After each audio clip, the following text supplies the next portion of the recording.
the pleasure to present to you Rabbi Prince. Rabbi Joachim Prince stepped to the podium as a Jew who had been expelled from Nazi Germany 25 years earlier. Prince's journey took him from synagogues in Berlin, where he resisted the Nazi regime, to the steps of the Lincoln Memorial, where he denounced segregation. When I was the rabbi of the Jewish community in Berlin under the Hitler regime, I learned many things. The most important thing that I learned in my life, and under those tragic circumstances, is that bigotry and hatred are not the most urgent problems. The most urgent, the most disgraceful, the most shameful, and the most tragic problem is silence.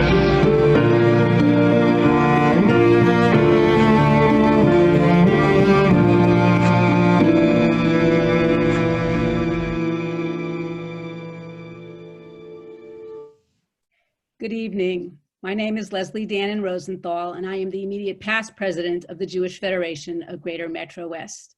It's my privilege to welcome you to the first in our three-part series on racism in America, developed by our Community Relations Committee with guidance from Rabbi Clifford Culwin, Rabbi Emeritus of Temple B'nai Abraham in Livingston. This series of 3 webinars will help educate our community on the issue of racism in America. Tonight's webinar, entitled Understanding Yesterday, looks at the civil rights struggles of the 1960s, one rabbi's refusal to be silent in the face of injustice, and how Torah and tradition informs our understanding of what we as Jews should be doing in this moment. We've gathered a panel of rabbis from the 4 streams of Judaism: Rabbi Michael Satz of Temple B'nai Or in Morristown, a Reform congregation; Rabbi Rachel Martyr of Congregation Beth El in South Orange, a conservative synagogue; Rabbi Samuel Klibanoff, Rabbi of the Orthodox Congregation Eitz Chaim in Livingston; and Rabbi Clifford Culwin, our moderator for tonight's discussion. As I mentioned, Rabbi Culwin is Rabbi Emeritus of Temple B'nai Abraham, an independent congregation. Over 400 people have registered for this webinar. Clearly, the issue has touched a nerve in our community. The webinar that follows this one will take a look at racism through the eyes of our Black neighbors, who will talk frankly with us about being Black in America. Finally, we'll be looking at what we can and should be doing to make a difference, from volunteering to advocacy. We'll be sending out dates for the next 2 programs in the next few days. If you want to ask a question, please put that in the Q&A underneath the video screen. Our panel will get to as many questions as time permits. Once again, thank you for taking the time to be with us, to watch the movie, and to join us this evening. Rabbi Culwin?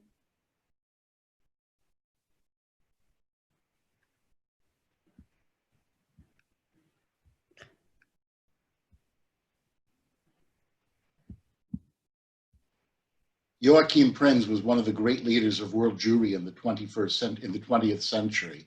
There are many extraordinary things about him, not the least of which is that he had a world-renowned career in 2 countries in 2 languages, Germany in German, of course, and the United States in English. In both places, he exhibited an extraordinary depth of intellect, a charisma, an oratorical ability, as we saw demonstrated at the March on Washington in 1963, and all of that together with an amazing ability on the personal level to connect to people one-on-one, that as well as making him a significant personage on the world stage, always made him an unusually effective congregational rabbi.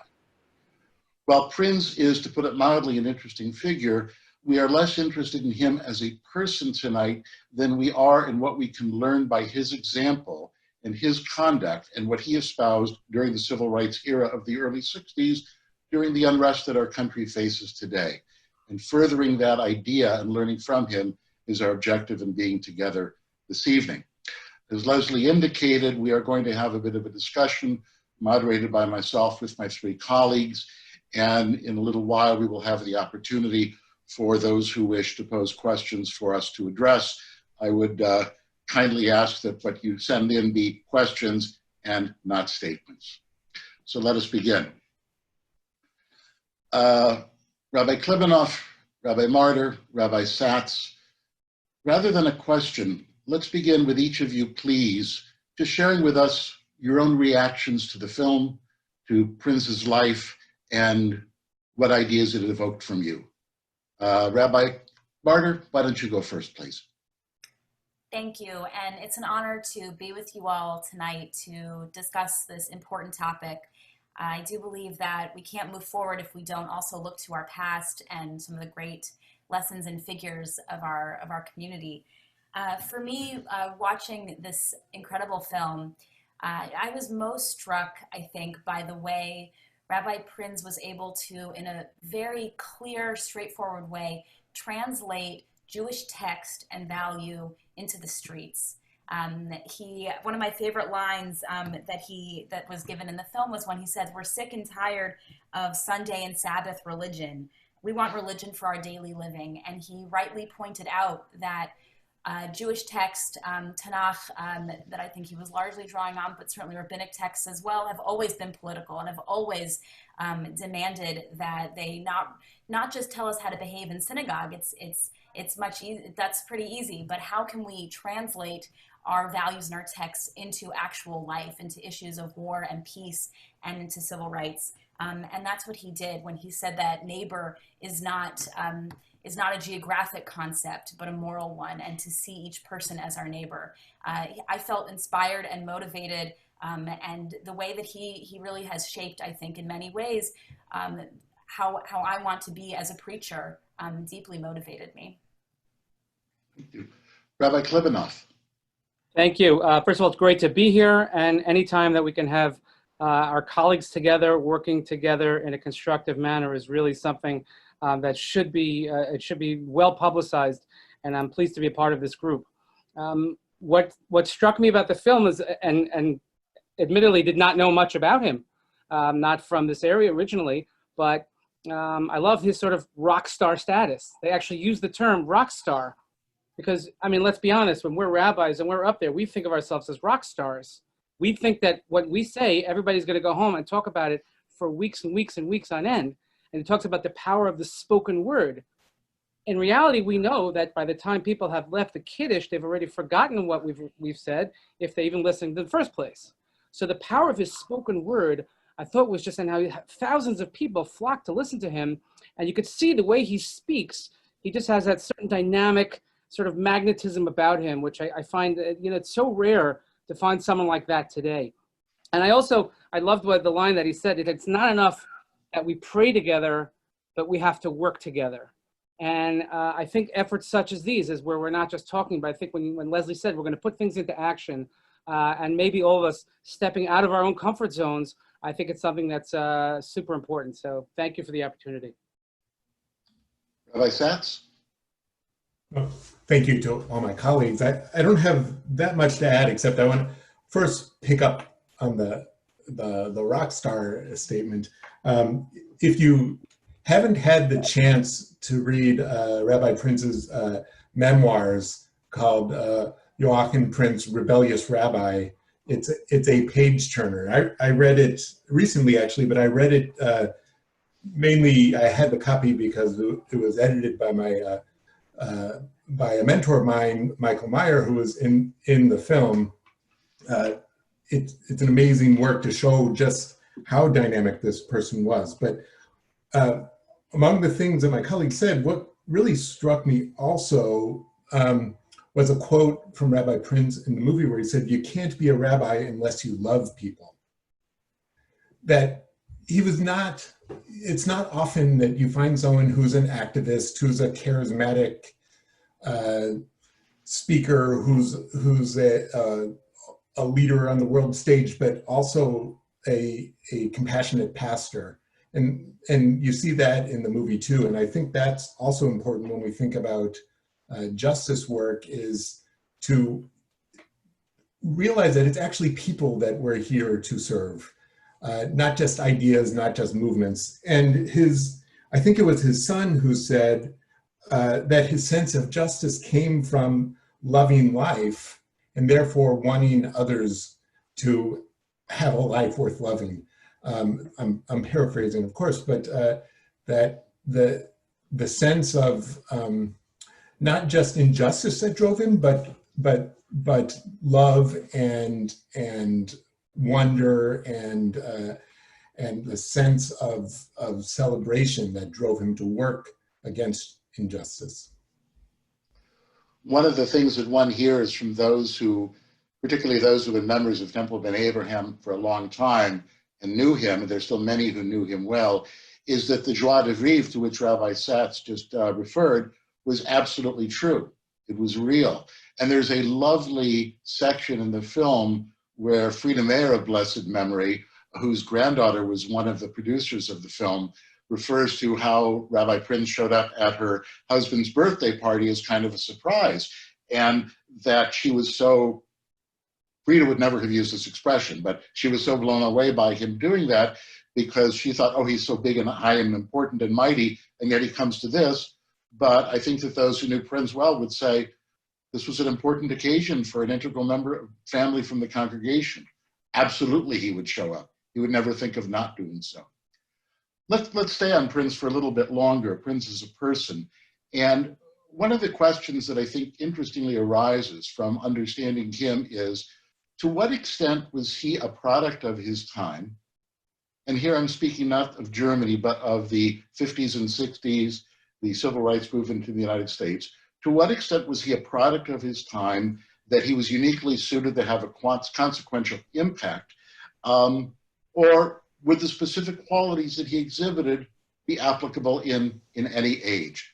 Rabbi Klebanoff, why don't you go first this time? Thank you.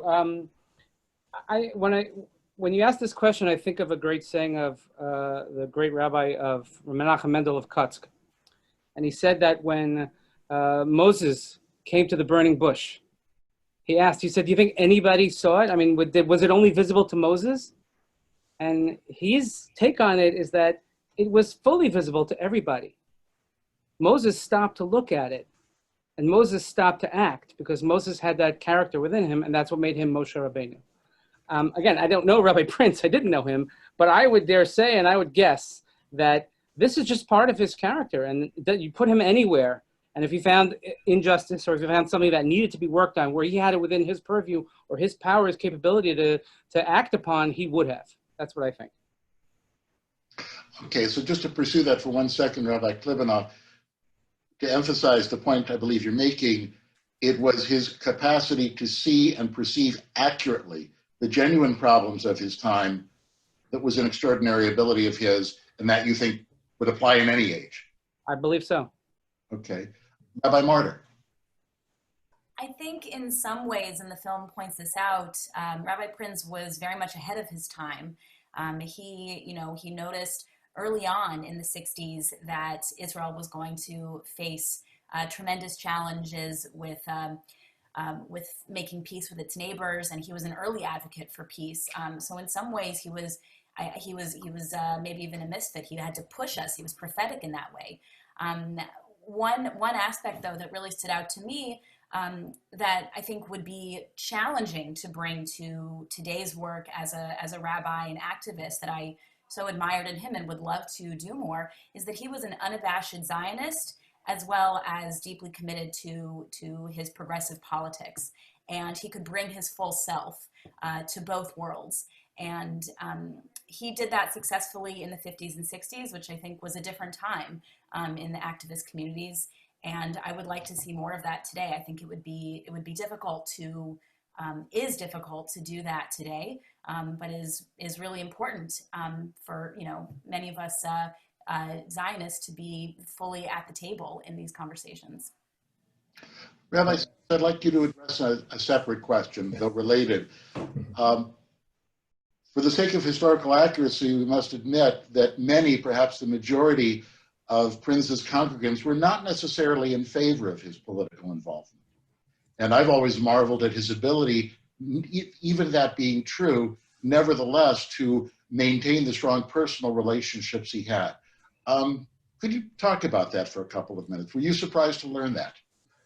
No, I was not surprised to learn it, because I think if you're a student of history, well, I'll say we we Jews like to think in America we were always on the right side of history. But if you're a student of history, you'll learn that not all Jews were on the right side of history, or that maybe Jews need to be brought along by leaders sometimes to be on the right side of history.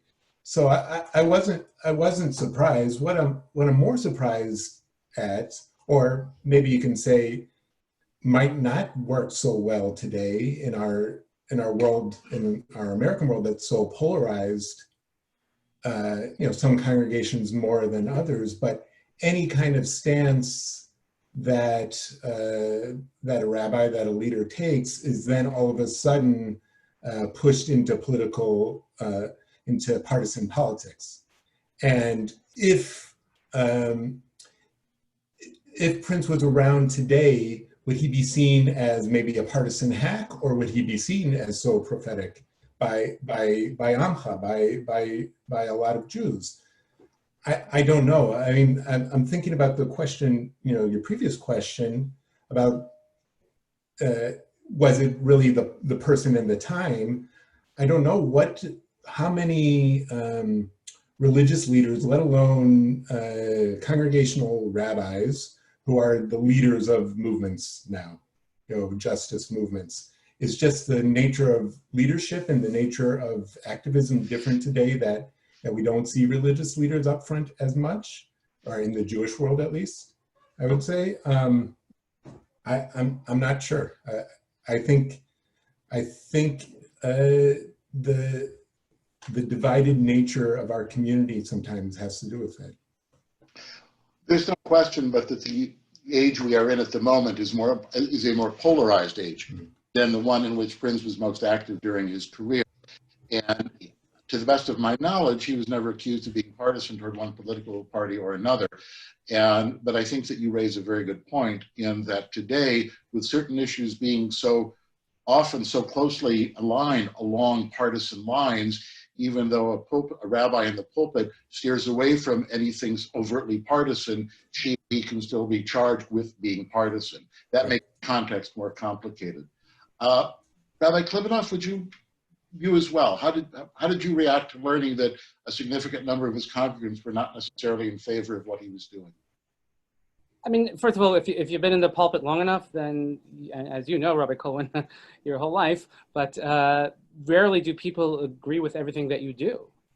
And we, especially in the Jewish community, there were many that were just sort of trying to get by. I'm sure that people just, they wanted to figure out how are we gonna keep our kids Jewish? How are we gonna keep our grandkids Jewish? How are we gonna make sure that we're in a Jewish community and we wanna like circle the wagon, so to say, and be insular? And, we don't have the time or the wherewithal to deal with these all outside issues. Maybe they felt like, I don't know, maybe we have so many more important in-house issues to deal with that this just doesn't rank high on the priority. And I could fully see why people would disagree with, sometimes people want their rabbi to be their rabbi. They don't want their rabbi to be a rock star and to be out on stage or out on the road doing other things. And our congregants are funny like that, They like to tell us what to do, but that's a whole other story for another conversation. And each of them has the right to define for themselves what it means for their rabbi to be a rock star. Right. Rabbi Martyr, let's bring the conversation further to the present age. Imagine a particular social justice cause in your own congregation. Specifically, are there things that you've learned that Prince did or ways in which he functioned that you think could be particularly useful? Or by the same token, are there things he did or ways in which he functioned that you don't think would work today? I think that one thing that Rabbi Prinz did that is certainly would be useful to us today in our work is he wasn't afraid to draw on spirituality and on Jewish tradition and to find common ground with other religious leaders. And to say we're on the same page, we have united, shared mission. We come from traditions that motivate us to pursue justice. And so he reached out. He wasn't afraid to reach out to people different from him, but find the commonalities, even if they didn't agree probably on everything.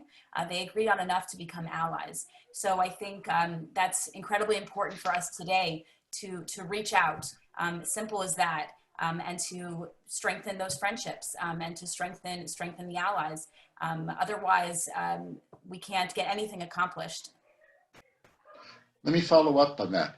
Does reaching out in that way signify that to you, that it means we may need to cede a bit of some of what we think is ideally correct in order to forge those alliances? Do you mean, do we have to agree on every issue in order to forge an alliance? Is that what you're asking? Yes. Yes. I absolutely believe that the perfect should not be the enemy of the good, and we don't have to agree on everything to be allies. I don't know if we're going there, but I know there has been concern in the past among many Jews that Black Lives Matter had as part of its platform an anti-Israel stance, which I now believe is out of its platform. But there was a lot of hesitation. Can we support a movement that has that as one of its principles? And I understand that, but I also firmly believe that in order to be an ally, we don't have to talk about everything. We don't have to agree on every issue, but we have to find certain common goals that we want to get accomplished together. And that's what it means to be an ally. Mm-hmm. Rabbi Satz, same question. What might you learn from Prin's ways of functioning, attitudes, techniques that could be useful today, and what might have been specific to that time? Well, I think back to something I said before, I think it's interesting, the charismatic leader versus grassroots organizing. I was listening to an interview today, maybe on NPR or something like that, and they were talking about how a lot of the protests happening around the country, you don't see the national charismatic leader out front. You see it happening from the grassroots and social media, things like that, and that's very, it's a conscious choice that a lot of Black Lives Matter groups are doing. So I'm wondering, yes, there's a lot we can learn from Rabbi Prince about alliances, about being passionate, about coming from our place of our religious texts, of our history, of coming from a sense of love. But I don't know if the charismatic leader today is the model that we should all follow. Okay. I think one thing that's important to note here as well is that the structure of the Jewish community has changed. For sure. This was at the end of an era when congregational rabbis, like himself, Stephen Wise, Abba Hillel Silver, and others, were really the ones looked toward as being the leaders of American Jewry, in which today it will often be the heads of large national organizations. So there's that difference as well. Yeah. Rabbi Klibanoff, issues of racism were different in America in 1963, if for no other reason than that was half a century ago. And of course, the Jewish community of today is not the Jewish community of 1963. As you experience it in your own congregation, how is the Jewish community different today, if it is different?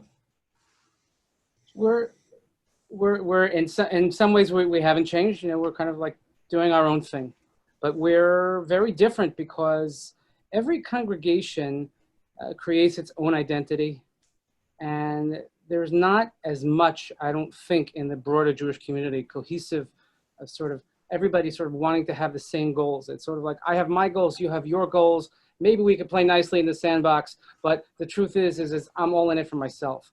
And I think that when it comes to congregational life, and especially a rabbi serving a congregation, you have to kind of know your audience, you have to know your people. And if a certain thing is a very big priority for that congregation or for that group of people, well, that's probably what you're going to focus on if you want to keep your job. And I think that going back to what Rabbi Satz said, is that the model of that type of leader, the charismatic leader, it's not enough to keep you in the pulpit anymore. It's just not. You say one thing, I mean, and let's be honest, you say one thing that's highly unpopular, and now today with social media, I mean, can you imagine if Rabbi Prince had Facebook?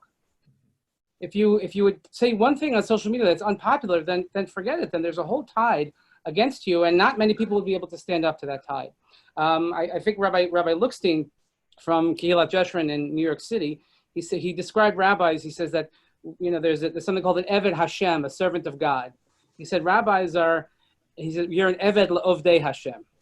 He said, you serve people who serve God. It's an important distinction. I think in that sense, our communities have changed, and maybe we can't do all the things that we want to do, or maybe even that we should do.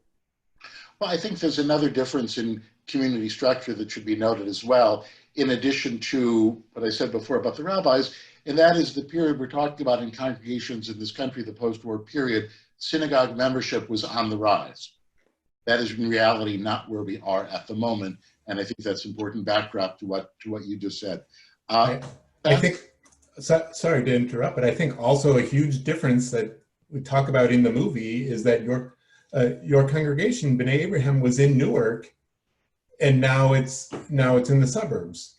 And since the 60s, most Jews live in white suburbs, and we have yes, there are Jews of color that we need to that we white Jews need to be aware of and welcome into our communities, but most Jews in America are essentially white people today, and maybe we'll talk about this later, but I think that's a huge difference since the 60s, when Jews had more Jews had more experience of an immigrant population and lived in urban centers. Both excellent points. The nearness to the immigrant roots, to the old country, and the concomitant kind of Jewish identity that would have been different because of that, and also the demographics. One funny story about Prince, not so funny perhaps, but interesting. B'nai Abraham was the last of the Newark synagogues really to move out of Newark. The leadership had almost moved entirely by then, and it was only because of his own refusal to move that the synagogue stayed there as long as it did, until I think 71 or 72, and ultimately even he was convinced for the sake of the institution itself. Mm-hmm. Rabbi Martin, before this conversation, the four of us all read articles that discussed the notion among some Jews that African Americans owe us for our historical support of civil rights efforts. Is that something that you have seen? And if so, do you find it appropriate? I have not heard that kind of language, that somehow African Americans owe us for what we did during the civil rights movement, or what some Jews did. As you pointed out, many of Rabbi Prince's congregants didn't agree with him. So it was hardly that all Jews were out there in the streets with Rabbi Heschel and Rabbi Prince and others. Many were, but many weren't. So I don't know. I haven't heard that before, that somehow they owe us. I think we owe it to each other. I think we need each other, to make this country, what it needs to be. I don't sort of see that as a dynamic, though. But I just wanted to say one other thing from the last question, one other point, which is just that I think our communities are really, really different from the 50s and 60s in a few ways. One is that most of our congregants now are born in the United States. And so we're really deeply, enmeshed in being American. And I think that maybe we need to be even more so, not to see ourselves as we're Jews. We're not actually, many of us are not actually white. We're not really a part of this systemic racism and a part of the American story. We really are, most of us. And also to say that Jews of color are not such a small minority. This statistic, I think, is from a couple years ago, but I read that 15% of the American Jewish community are Jews of color, and it's rising. So they are hardly such a small group, and it's up to us to raise their voices and give them platform to have their voices heard and be deeply a part of this conversation. It's not an us versus them, Jews and people of color. We are actually one, and it's important to recognize that. Rabbi Klebanoff, have you come across the attitude that the African American community should be more supportive of the Jewish community because of our past actions? I have never heard that ever, not even once. And I don't, I don't believe in sort of we should take a position on something because we're owed or we deserve. When we act, we do things, it should be because it's the right thing to do, or because that's what the Torah requires of us, or that's what our ethical and moral behavior requires of us, not because somebody owes us or we owe somebody. I don't see it that way. Okay. Getting into touchy but important ground. Black anti-Semitism exists. Is it a significant challenge to the Jewish community? Rabbi Satz? Is it a significant challenge? It's interesting. I don't want to sound like I'm downplaying any kind of anti-Semitism because we live at a time where in just the last few years where people have gone into synagogues with submachine guns, and someone went into a synagogue with a machete and killed people. So I don't want to downplay any anti-Semitism, but anti-Semitism in America is not systemic like racism is. We Jews can, if you get good grades in your good suburban school, you can go to Harvard. You can get any job you want in any law firm or engineering firm or whatever like that. So anti-Semitism in America is fringe. Yes, it's growing, but I'm not scared because the state is not against us, and it's not a systemic issue. When it comes to Black anti-Semitism specifically, I feel for people Jews in Crown Heights, Jews in Muncie who have experienced violence against them. But again, it's more individual actors acting out on people rather than an ideology that's part of the whole society. That's how I see it. A couple of nights ago, I know I'm supposed to moderate, but I do want to throw one comment in here. A couple of nights ago, we had dinner with friends of ours who are Russians, a couple who are both in their late 50s and only came to this country in their early 20s.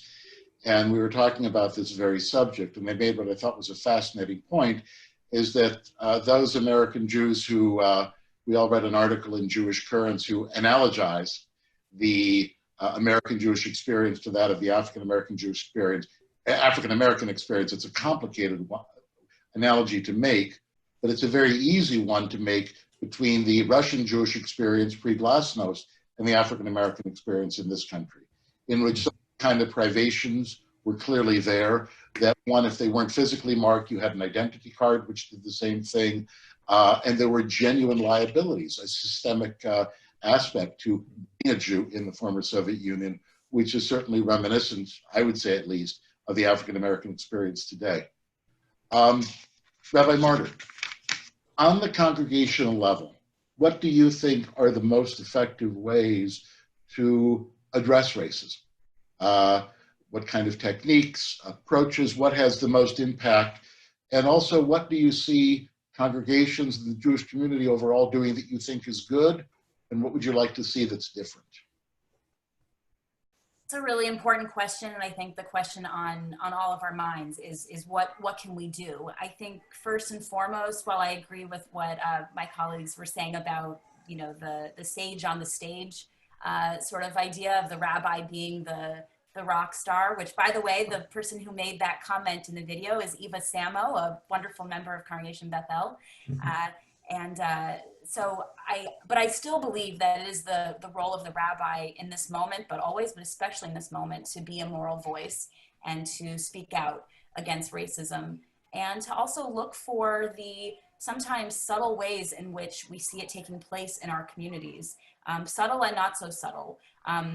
So we have to be, I think, as the rabbis, eyes and ears, but also rely on like-minded congregants to do that as well.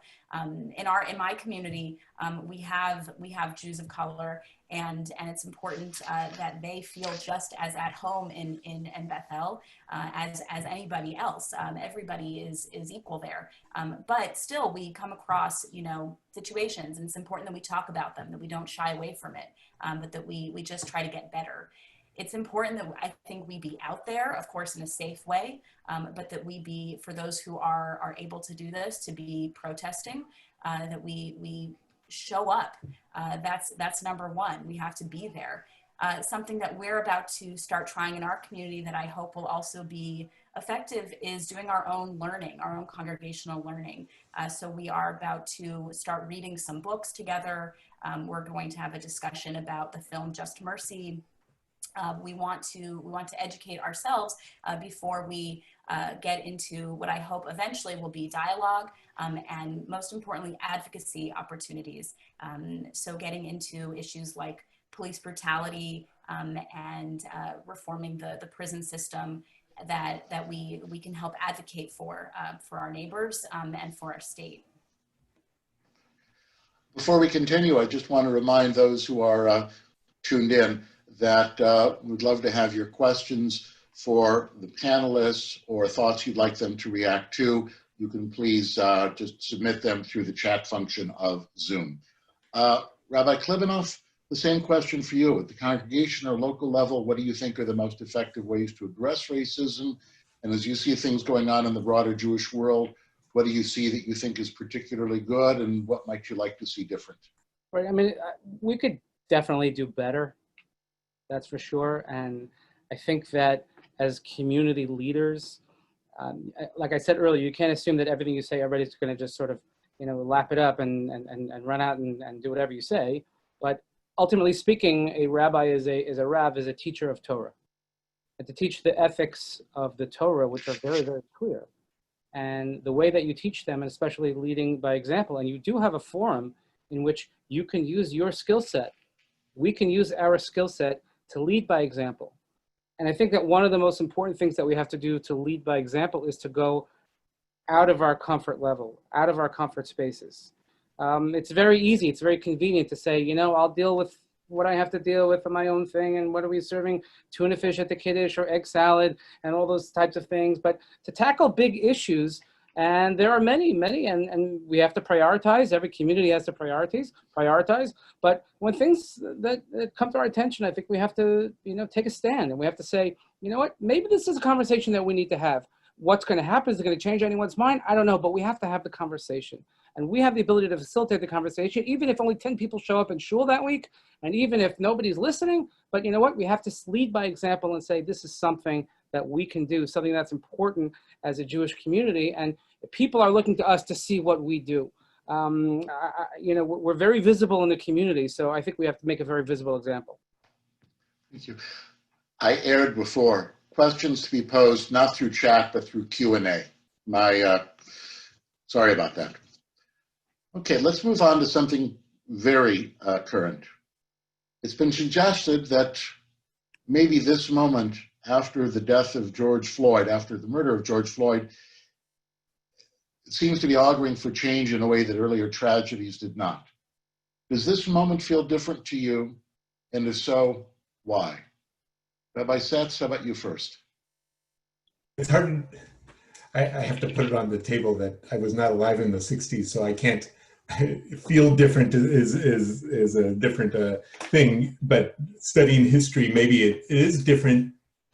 Well, I'll say that this is different than, I'm from St. Louis, and many protests were happening in St. Louis about police violence a couple of years ago. But now this is spreading really around the country, because I think, I saw every state has had protests, and in small towns in states have had protests. And really, I think it's white America is waking up to the idea of to seeing through the video of what it is sometimes to be a Black man in America. And I think that's why it's different right now, different than it was a few years ago when we didn't have a 9-minute video of someone being killed. Okay. Rabbi Martyr?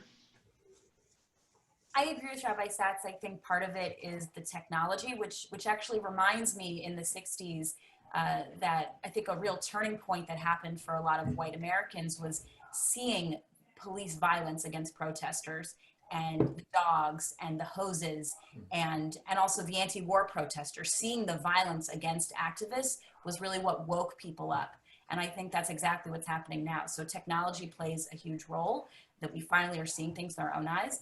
But I also think in this particular moment, the death of George Floyd, Breonna Taylor, and others more recently, that, you know, a lot of us are at home right now, and we sort of have this captive audience, you could say, of you know, all of us are more in tune with our screens and the news, and, you know, for a lot of us all day long. And so I think that's also maybe why this moment is a turning point, and attitudes are certainly changing toward Black Lives Matter and others.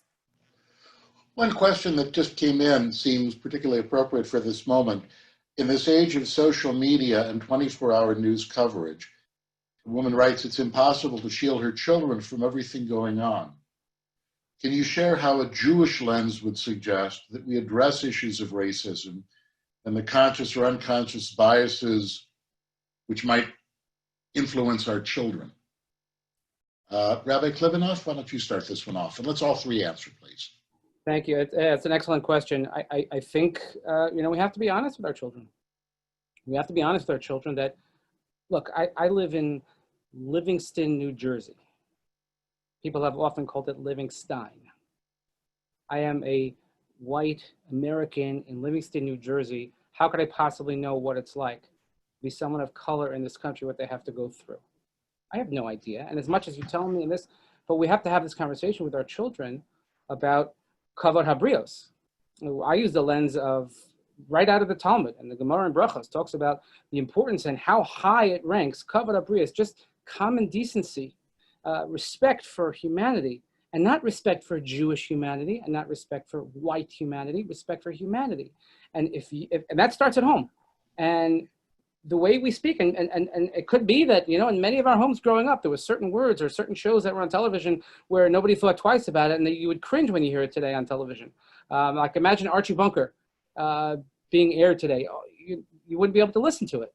And I think that it's important that we have to speak to our children, say we don't live in La La Land, and that's not unicorns and rainbows.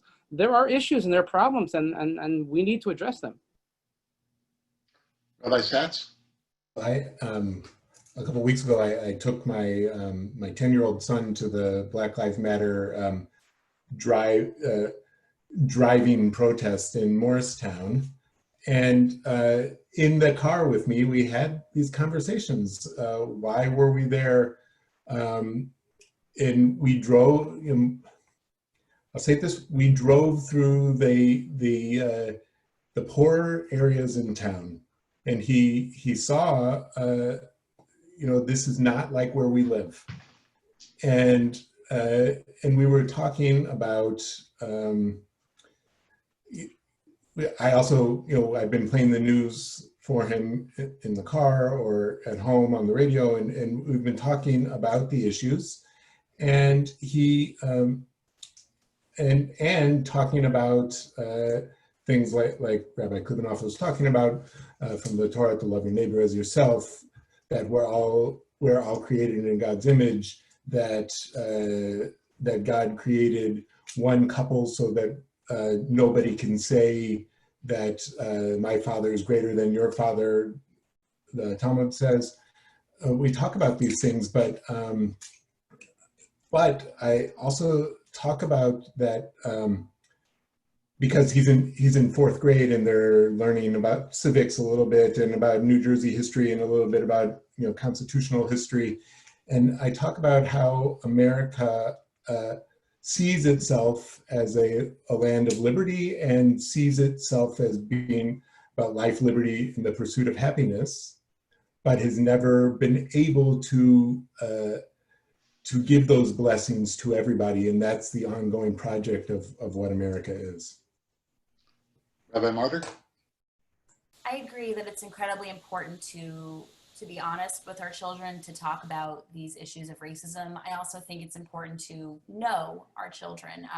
that every child is different, and knowing, first of all, their age and what they can reasonably handle and discuss and the kind of questions they're asking, but also know what they can handle. So I think there are a lot of great lists online of books to read to talk about these issues. I think it's important to have books and media for children with diverse characters, so that they can, even if they don't live near African Americans or people of color, that they can begin to relate. But I also think that we want our children to feel safe, to not be afraid of the world. That's still really important. So I don't think it's a problem to shield them from images or, of course, disturbing videos. They don't need to know everything, but they do need to know that every person has dignity and every person must be treated equally. And that's a Jewish value, and that's an American value. I want to acknowledge the presence with us this evening of both of the co-producers, the creators of the documentary about Rabbi Prinz, Rachel Fisher and Rachel Pasternak, to whom we refer to as the Rachels, as well as Deborah Prinz, Rabbi Prinz's daughter. Glad you're with us. Another question. What is your elevator speech to a Black Lives Matter activist who supports BDS? Now, obviously, there's an assumption in that question that you do not support BDS. I'll let you address it however you wish. Rabbi Satz, why don't you go first? Elevator speech. It's like we're always taught that, you know, talking about Israel and the Palestinians is never an elevator speech, and that's the problem. You have to have a whole big wide view. But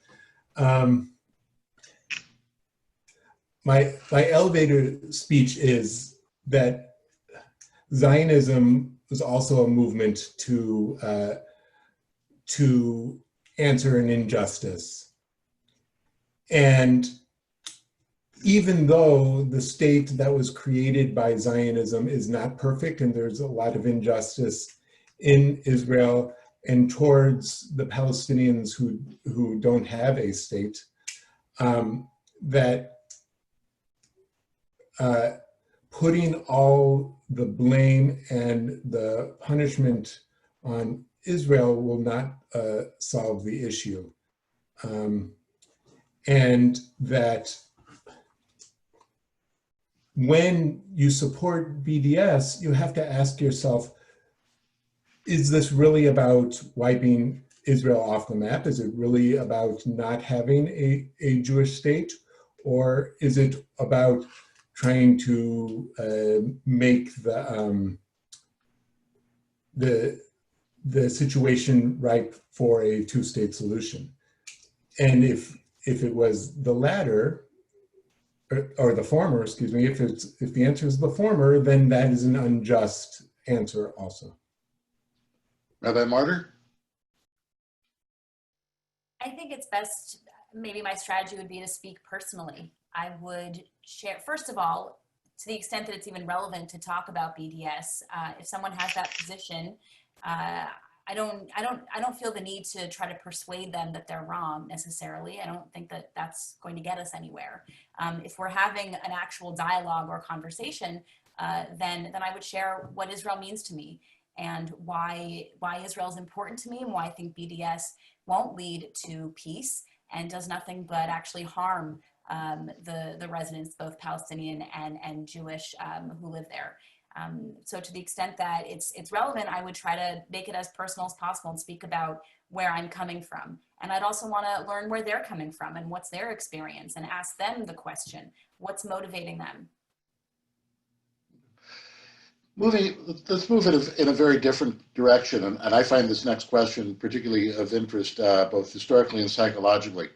We understand, having seen the documentary and therefore being experts on the life of Joachim Prinz, we understand why the first part of his life in Germany, the impact that had on his being the activist, to use the title from the book, rebellious rabbi that he became in the States. But the question is posed, to what extent did his background in Germany make him that much more effective when he was in America? Did people really pay attention to that? What do you think? Do you think that had an impact on the way people viewed and therefore listened to him? Was it just an interesting side of him, Rabbi Klibanoff? I would imagine that it has to be such credence to his message, where someone who's seen it firsthand and experienced it and can identify with it. I think it just brings so much more of a realism to it, and people would probably have no choice but to be drawn to that message. I would have to think that's definitely the case. Rabbi Martyr? Absolutely. I think because he was speaking, you know, from his own life and what he had actually experienced. You know, we say we were slaves in Egypt and we know the soul of the stranger. You know, Rabbi Prinz really could say that. He really did experience it in his own life. And so his message was extremely powerful for that reason. And I think people were eager to make that comparison, make that link from what he experienced in Germany to what he was now viewing in the United States. Personally, I think the pseudo-British accent he had also made him that much to listen to. Rabbi Satz? Well, same question. You can only imagine what it was like with, 200,000 people in Washington there. And then, the whole speech, and when it's somewhere in the middle of the speech, I want to say, where he says, "When I was the rabbi of the Jewish community of Berlin," you can only imagine the people there all of a sudden, their ears perk up, like, wait a minute, this is a different kind of experience this person is talking about. So yes, I think that did give him a moral authority. Okay, a difficult question. And I'm glad I'm the one asking the question and not having to answer it.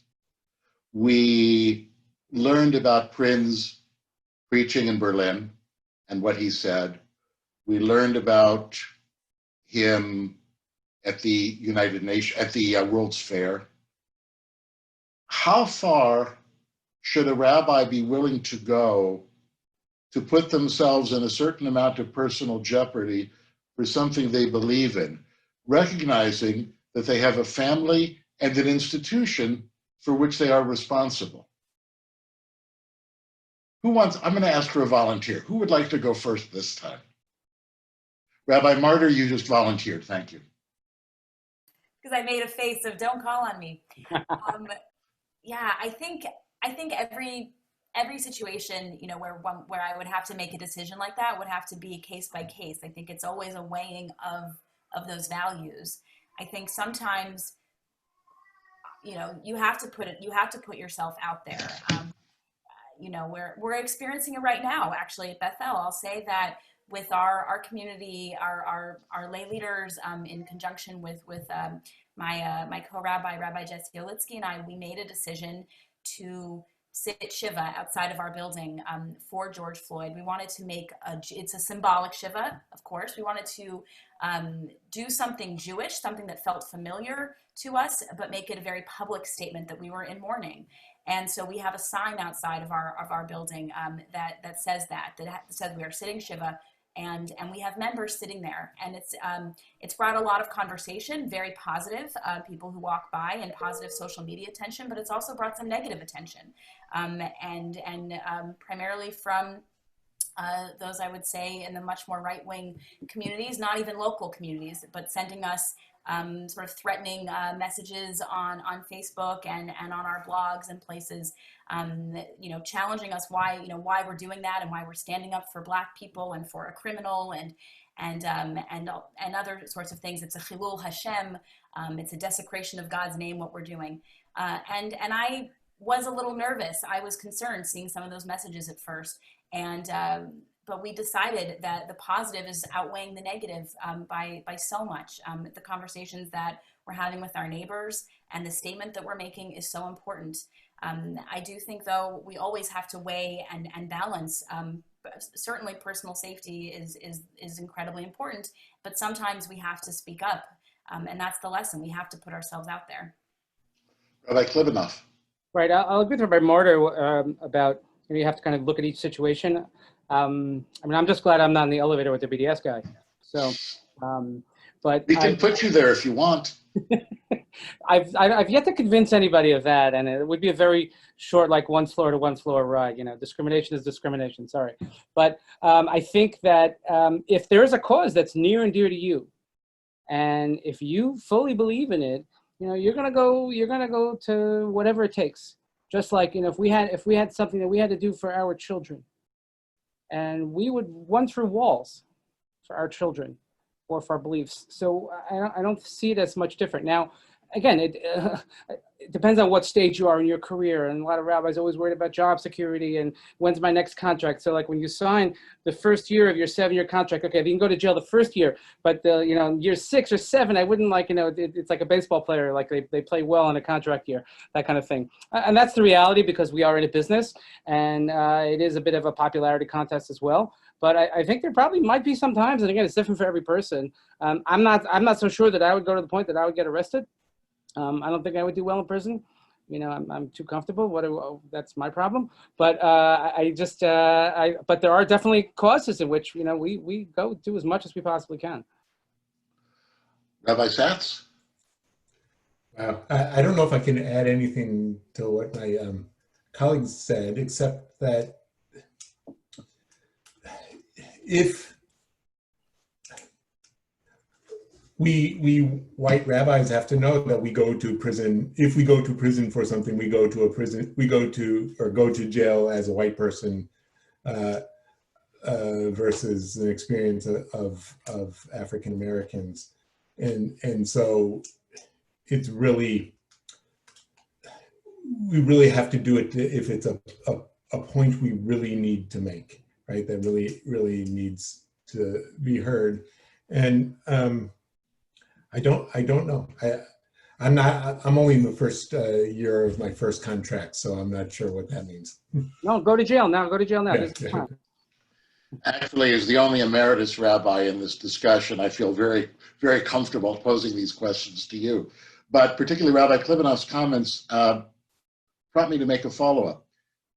One of the tensions, one of the challenges I think we face in dealing with causes is, on the one hand, it can often be easy to engage in some act which may be a little bit more than a little bit dramatic, attract some attention, but that's not always what accomplishes the most good.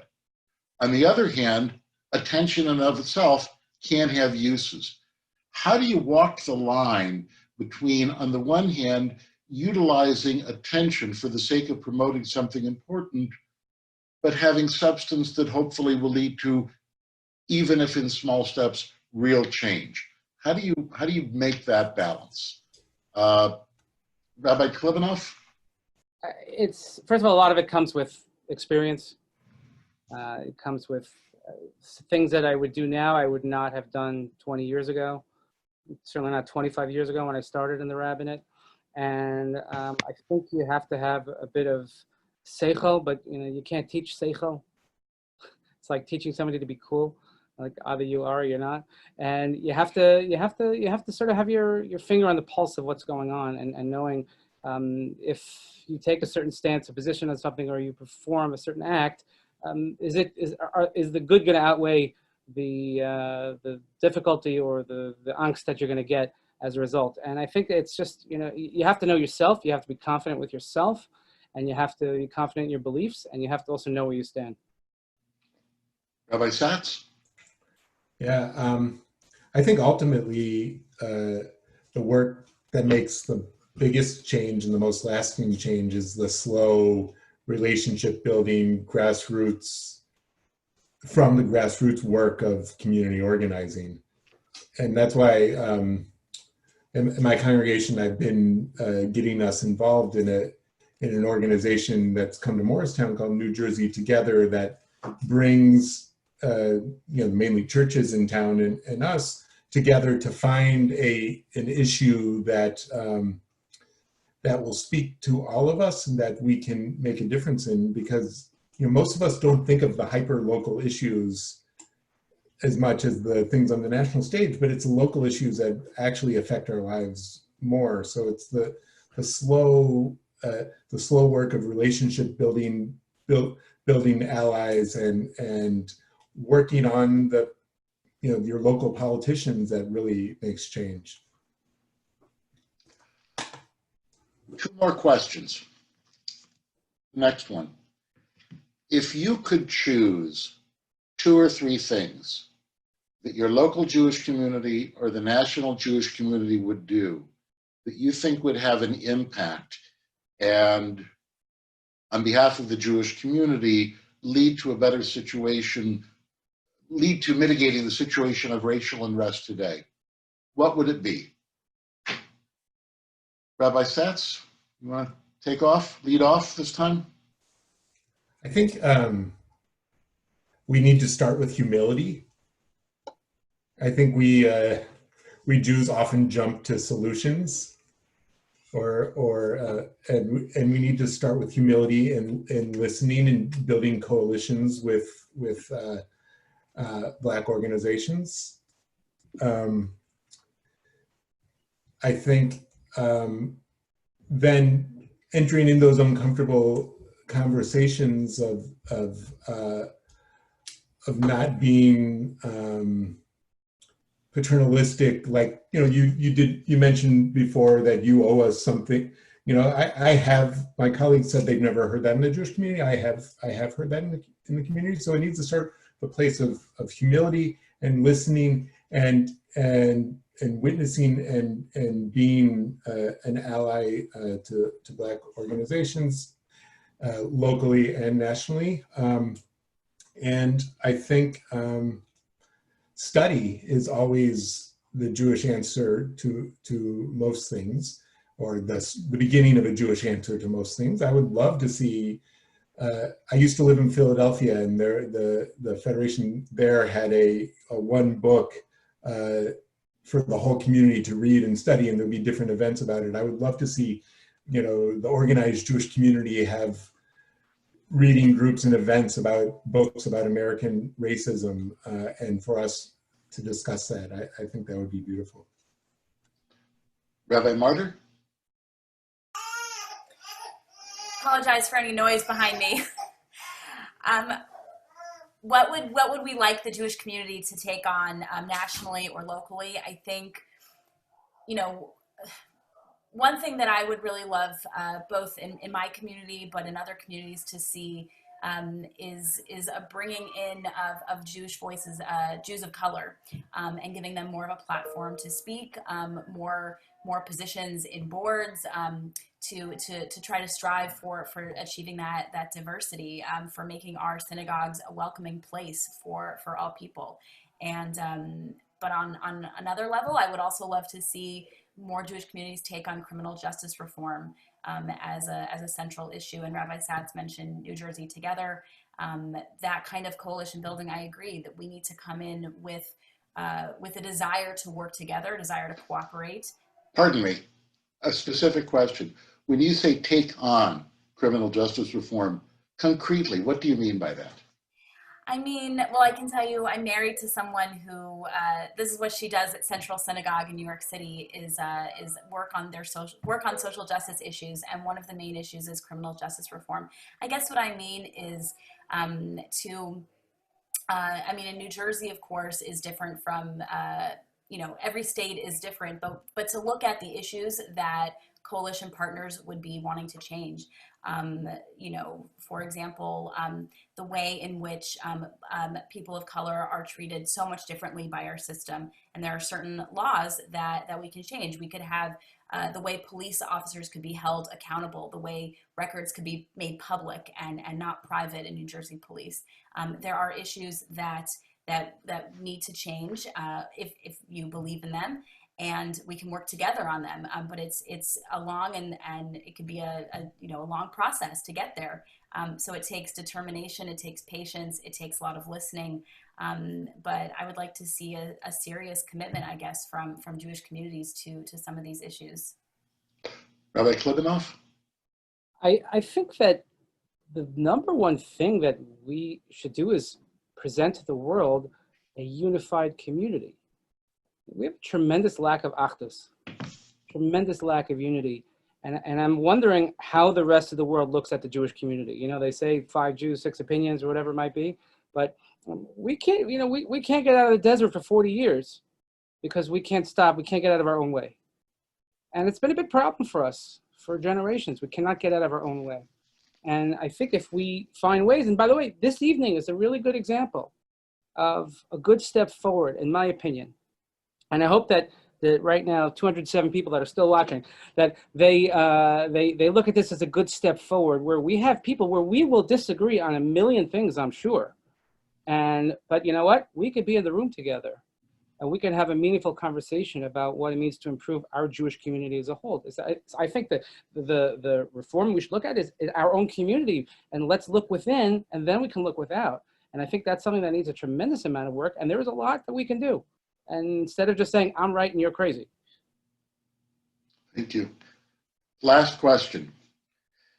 As religious leaders, as rabbis, whatever attitudes you have on this subject are obviously, to a large extent, the result of your understanding of what our texts teach us.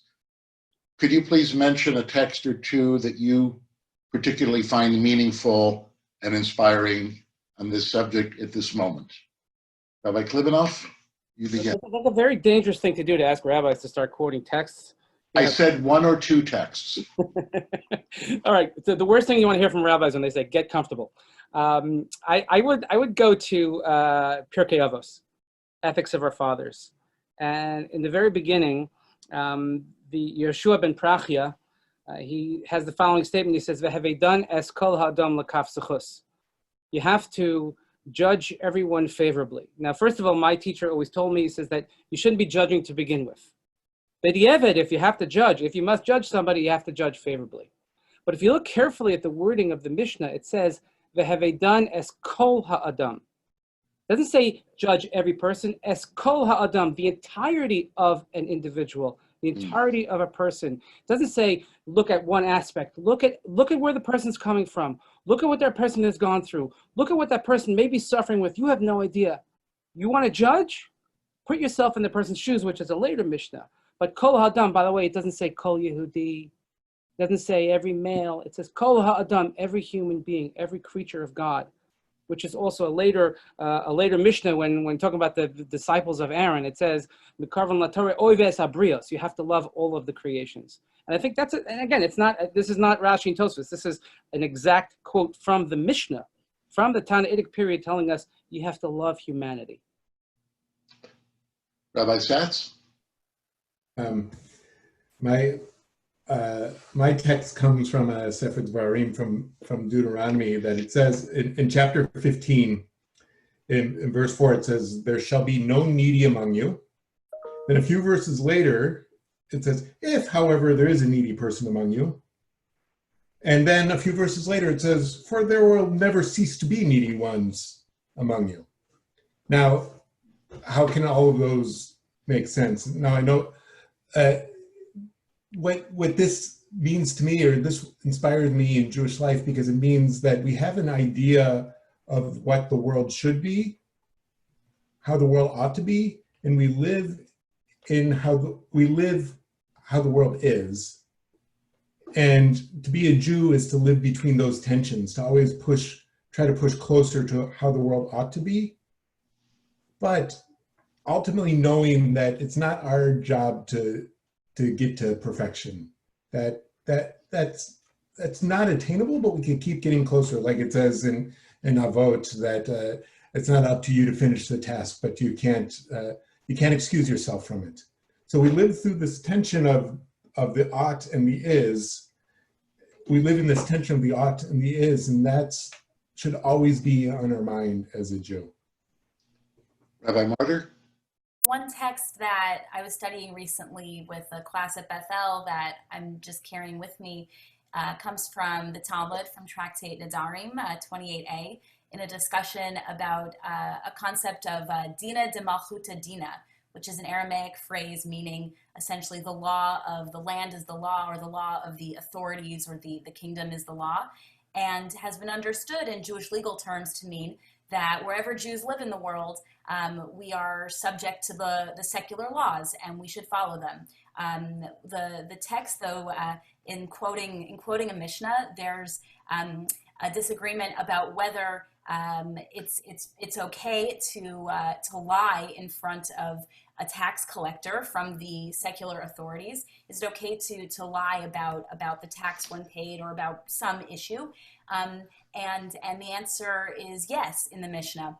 And in the Talmud, the sages ask, how can it be that you could lie in front of a tax collector? First of all, that could be stealing, which is of course against Torah law. But how could you lie? It's dina de malchuta dina. Aren't we subject to the laws of the land? And a beautiful answer that I believe Rabbi Ishmael gives is that that because the tax collector being referred to in the Mishnah is one who applies the tax law arbitrarily, that it's applied this way to this person, that way to that person, different amounts. It's not equal to every person. And so dina de malchuta dina, the laws of a land have to be equal for every person in order for us to follow them and not to be oppressed by them. But every person should be treated equally under the law. And our ancient sages knew that, and I think we have to fight for that today. Thank you. I'm going to throw in a text myself, and in this case, the source of the text is going to be Rabbi Prinz himself. You'll recall he said in his speech in Washington that we should not, it's not enough to pray together, to talk together, to gather together, but we have to work together. And as we know, the word for work in Hebrew is avodah, but the word avodah is also used for the sacred service in the temple, that work itself is something sacred. And I think that the kind of work that he was talking about there is as sacred a work as there can be. And it also involves not just words, but actions, specifically doing things together. And I think that may be an extraordinarily wonderful image and a poignant one for this particular topic. I would like to thank my colleagues, Rabbi Klibanoff, Rabbi Satz, Rabbi Martyr, for this discussion, which has been stimulating, thought-provoking, substantive, and I don't think I'm exaggerating when I say important. And I'm glad that we were able to have it. I'm grateful for your time. And to close this gathering, I turn this back to Leslie Dannon Rosenthal.